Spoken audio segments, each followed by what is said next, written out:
मराठी भाषेचा अस्तित्वाचा प्रश्न निर्माण होईल इतकं इंग्रजी आणि हिंदीचं भयाव वाढलेलं आहे। राजा तू चुकत आहेस, तू सुधारलं पाहिजेस। आज महाराष्ट्रामध्ये प्रत्येक तिसरा मुलगा हा इंग्रजीमध्ये शिकत आहे। आम्हाला एक कार्यकर्ता साहित्यिक मिळाला। मी जे भाषण केलं त्यामध्ये मराठी भाषा विकासाची ब्लूप्रिंट दिली आणि त्यादिवशी मी काळा टी-शर्ट घातला होता। आजही ते वाक्य म्हणजे माझी ओळख झालेली आहे। काही राजकीय कारणास्तव ते बडोद्याला शिफ्ट झालं होतं आणि बडोद्याला संमेलन जे होणार होतं ते आधी दिल्लीला होणार होतं। मी पण पाहू शकलो असतो। आता एक निवडणूक झाली होती आणि ती शेवटची निवडणूक होती। नमस्कार, मी लक्ष्मीकांत देशमुख। 2018 साली मी अखिल भारतीय मराठी साहित्य संमेलन बडोदा येथे अध्यक्ष म्हणून भाषण केलं होतं। मला ते भाषण खूप गाजलंही होतं, कारण त्यात मी असं म्हणलं होतं की राजा तू चुकत आहे, तू सुधारलं पाहिजेस। पण ह्याची थोडी पार्श्वभूमी अशी आहे की ही बडोदा संमेलन ही मध्ये अध्यक्ष निवडणूक झाली होती आणि ती शेवटची निवडणूक होती। त्यानंतर मग आपण महामंडळाने निवड सुरू केली। त्यापूर्वी कुठल्याही साहित्यिकाला इच्छेप्रमाणे तो आपला फॉर्म भरू शकत होता आणि ते 1000-1200 मतदार त्यांना निवडून द्यायचे। तर तेव्हा ती शेवटची निवडणूक होती आणि ती मी बहुमताने जिंकली होती। माझ्या विरुद्ध नंतर झालेले रवींद्र शोभणे अध्यक्ष उमेदवार होते, रवींद्र किशोर सानप होते दिवंगत झालेले, रवींद्र गुर्जर होते, राजन खान होते, असे मी 5 जण होतो। तर तेव्हा इलेक्शन म्हणले की वादावादी एकमेकांवर आरोप करणं असं होतं। परंतु मी असं एक पथ्य पाळलं की आम्ही 5ही जणं आपल्या परीनं साहित्यिक आहोत, आम्ही योगदान दिलेलं आहे आणि हे योगदान महत्त्वाचं आहे। तर रसिकांना ठरवायचं आहे कुणाला निवडून यायचं, कारण शेवटी निवडणूक असेल एक जण जिंकणार, बाकी लोक पराभूत होणार हे ठरलेलं आहे। मी पण पराभूत शकलो असतो। त्यामुळे मी माझे प्रतिस्पर्धी होते उमेदवार रवींद्र शोभणे असतील किंवा राजन खान यांच्याबद्दल नेहमी त्यांचं मी काय कॉन्ट्रिब्युशन आहे हे सांगत गेलो प्रत्येक ठिकाणी। त्यामुळे एक प्रकारे निवडणुकीच्या पूर्वी अतिशय चांगल्या पद्धतीनं वातावरण निर्माण झालं होतं आणि बडोद्याला संमेलन जे होणार होतं ते आधी दिल्लीला होणार होतं, परंतु तिथं काही राजकीय कारणास्तव ते बडोद्याला शिफ्ट झालं होतं। हा एक भाग आहे आणि बडोदा हे मराठी भाषिक शहर आहे, त्यामुळे जवळपास 4-5 लाख लोक राहतात आणि तिथं साहित्य संघ आहे बडोदा साहित्य संघ, तो गेले 70-80 वर्ष दरवर्षी एक दिवसाचं साहित्य संमेलन घेत आहे। त्यामुळे त्या ठिकाणी साहित्याची चांगली परंपरा आहे। त्यामुळे अशा आणि मुख्य म्हणजे ती सयाजीराव गायकवाड यांची नगरी असल्यामुळे मला त्याबद्दल आकर्षण होतं आणि अशा ठिकाणी आपल्याला अध्यक्ष म्हणून जाता येते, 3 दिवस राहता येते, आपले विचार मांडता येतात, ह्याचा आनंद होता। दुसरा आनंद म्हणजे 1930च्या कालखंडामध्ये तिथं बडोद्याला संमेलन भरलं होतं, तेव्हा नचिम केळकर हे अध्यक्ष होते आणि त्यांनी साहित्यात एक मोठा सिद्धांत मांडला होता, तो होता सविकल्प समाधीचा लेखन म्हणजे। तर तो आता आपल्याला त्या ठिकाणी भाषण करायचं आहे आणि मग मी काय विचार केला की आपण यापूर्वी मागील 10-12 वर्षात ज्यांनी अध्यक्ष झाले होते त्यांची भाषणं काय होते हे पाहिले आणि मग विचार केला की आपण प्राध्यापकने आपण प्रशासक म्हणून काम करत असताना आपलं लेखन महत्त्वाचं आहे, म्हणून लेखन प्रक्रियेवर बोलावं आणि आजचे कळीचे प्रश्न आपण मांडावेत हा विचार केला होता।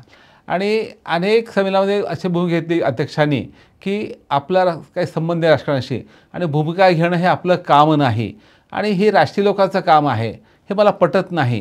कारण जेव्हा कलावंत एखादी कलाकृती निर्माण करतो तेव्हा ती राष्ट्रीय कृती असते हे मला सांगायचं होतं, म्हणून मी सध्या जे भाष्य केलं आणि त्या ठिकाणी विधान केलं की मी प्रश्न मांडले, शेतकऱ्यांचे, स्त्रियांचे प्रश्न मांडले, मुलांचे प्रश्न मांडले, बालवयाचे प्रश्न मांडले आणि सांगितले की शासनाकडे लक्ष देत नाही आणि बडोद्याचं संमेलन असल्यामुळे त्या ठिकाणी मी विधान असं केलं, राजा तू चुकत आहेस, तू सुधारलं पाहिजेस। म्हणजे हे केंद्रीय सत्तेला होतं। तसंच तेव्हा मुख्यमंत्री तेव्हाचे आताचे मुख्यमंत्री होते ते तिथं होते, त्यांनाही बोलून केलेलं आहे। हे तर खूप चर्चा झाली। आजही ते वाक्य म्हणजे माझी ओळख झालेली आहे। दुसऱ्या दिवशी जेव्हा मी त्या सभागृहात हिंडत होतो संमेलनाच्या स्थळी अनेक लोक भेटले आणि इतकं चांगलं परखड भाषण तुम्ही केलं दुर्गा भागवत नंतर हे मला सांगितलं आणि त्या दिवशी मी काळा टी शर्ट घातला होता आणि मला एक पत्रकार भेटले. त्यांचा तो भगव्या रंगाचा असा आता घातल्याचा असा शर्ट होता. तेव्हा ते म्हणले की तुम्ही निषेध करता म्हणून निषेध केला म्हणून तुम्ही काळा घातला का, म्हणून तुम्ही सत्ताधारी पक्ष आहे म्हणून तुम्ही तो घातला का भगव्या रंगाचा शर्ट, असं आमची गप्पा गोष्टी आली. आणि ती देखील तिची बातमी दुसऱ्याशी आली. आमची चर्चा कोणती ऐकली पत्रकारानं, तो एक झालेला आहे. आणि त्या ठिकाणी एक मात्र आहे की तिथं पुस्तक विक्रीला प्रतिसाद फारसा मिळाला नाही. परंतु मुख्य भाषण त्यांनी संध्याकाळी ठेवल्यामुळे ओपनला होतं. परंतु बाकी सर्व कार्यक्रम हे छोट्या सभागृहात झाले, जे 1000-1200पेक्षा जास्त माणसं नव्हते. त्यामुळे अनेक लोकांना आस्वाद घेता आला नाही. परंतु त्या संमेलनानं काय दिलं तर मला असं वाटतं की मी जे भाषण केलं त्यामध्ये मराठी भाषा विकासाची ब्लूप्रिंट दिली आणि आपल्या मराठीसाठी काय काय केलं पाहिजे. आणि त्यामध्ये मी मराठी भाषा सक्तीची करण्याचा कायदा करावा हा मुद्दा मांडला. आणि तो नंतर मी लावून धरला आणि एका वर्षामध्ये तो कायदा पण झालेला आहे. तेव्हा मी दुसरी मागणी केली होती, मराठी विद्याची मागणी केली होती, अभिजात भाषा दर्जा ही मागणी केली होती, मराठी भाषा भवन व्हावं मुंबईला हे मागणी होती. ह्या सर्व मागण्या नंतर मी अध्यक्ष म्हणून माझा नैतिक अधिकार वापरून करायचा प्रयत्न केला. म्हणजे एका बडोदा संमेलनानं काय केलं असं लोक म्हणतात, तर माझ्याबद्दल असं म्हणतात की आम्हाला एक कार्यकर्ता साहित्यिक मिळाला. जो साहित्यिक त्यांना योगदान दिलेलं आहे, त्याचबरोबर तो मराठी भाषाचे काम करणारा, प्रसंगी आंदोलन करणारा कार्यकर्ता आम्हाला मिळालेला आहे. आणि मला वाटतं ही माझी मोठी उपलब्धी आहे. हा एक भाग झाला. आणि त्यानिमित्तानं मी वर्षभर महाराष्ट्रात फिरलो, लहान मोठ्या गावात गेलो आणि त्या ठिकाणी साहित्याला भेटलो, पुस्तक प्रकाशनं केले. आणि एकंदरीत महाराष्ट्रामध्ये मराठीची सद्यस्थिती काय आहे हे लक्षात आलं.